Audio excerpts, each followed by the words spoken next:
ఈ సీట్లోకి ఎవరొచ్చినా పైన కూర్చోమని చెప్తాం. కింద కూర్చుంటే మనకైతే ఫ్రీగా ఉండదు. మీరైతే ఎవరితోనూ కూర్చోండి అని చెప్పొద్దు, సరేనా? వీళ్ళెవరు కూర్చోవచ్చా అని అడగకుండా వచ్చి కూర్చుంటున్నారు. ఆ సీట్లో కూడా వచ్చి కూర్చుంటారు, యువతలు కూర్చోవాల్సిందే. ఆగండి, ఎక్కడ మీ సీట్లు? ఇక్కడ 2 సీట్లు మా ఉన్నాయండి. ఇక్కడ ఉన్నాయా?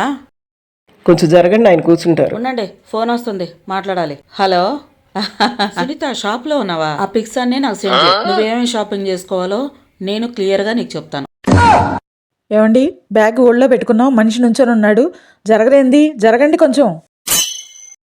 జరగరేంటండి, ఎంతసేపు నుంచోవాలి ఆయన? బ్యాగ్లు వేసుకొని వచ్చారు, మేము ఎక్కడ కూర్చోవాలి అసలు? మాకు సీట్లు ఉన్నాయి, మీ ఇంటికి ఏం రాలేదు. అసలు మీకు టికెట్స్ ఉన్నాయా? ఈ 2 సీట్లు మేము కొనుక్కున్నాం. అసలు మీకున్నాయా సీట్లు? మేము డబ్బులు ఇచ్చి కొనుక్కున్నాం. మా ఈ మిడిల్ అప్పర్ సీట్లు అండి. మీ విండో సీట్లు అయితే మమ్మల్ని కూర్చోనిరా. ఇంకా అయితే మీరు మిడిల్ పైన కూర్చోవాలి, మేము కింద కూర్చోవాలి. మేము కొనుక్కున్నాం టికెట్లు, అందుకని మేమే కూర్చుంటాము. అమ్మా, మేము కొనుక్కొనే వచ్చాం, లేకపోతే సీట్లు ఎత్తండి, మేము కూడా అంతే కూర్చుంటాము. ఎంతసేపు నుంచోవాలి ఆయన? ఏంటి చాలా ఎక్కువ మాట్లాడుతున్నారు? బ్యాగులు మొత్తం నీయేగమ్మా, మా బ్యాగులు మేము ఒళ్ళోనే పెట్టుకొని కూర్చున్నాం. 3 బ్యాగులు ఉంటాయి ఎక్కువ. మీ ఎక్కువ ఉన్నాయా, మా ఎక్కువ ఉన్నాయా? 2 సీట్ల కింద మీ బ్యాగులేగమ్మా. ఉన్నాయే 2 బ్యాగులు. లక్ష్మి, ఈ బ్యాగ్ అడిబిడా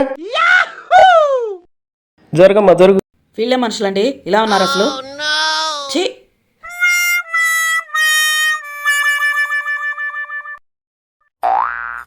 మేము కొనుక్కున్న సీట్లో వచ్చి దర్జాగా కూర్చున్నారు వీళ్ళంతా. 4 ఉన్నారు కాబట్టి ఊరుకోవాల్సి వస్తుంది. అదే ఒక్కళ్ళైతేనా ట్రైన్లో నుంచి దింపేసేదాన్ని.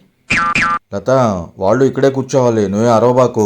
వాళ్ళు కంప్లైంట్ ఇచ్చారంటే మళ్ళీ మనల్నే తిడతారు వాళ్ళు. సీట్లు ఉన్నాయేగా, వాళ్ళవి కూడా ఉంటాయి ఇక్కడ. ఇక్కడ కూర్చుంటారా? అసలు మీకు రిజర్వేషన్ చేయించడం రాదా? రాదు.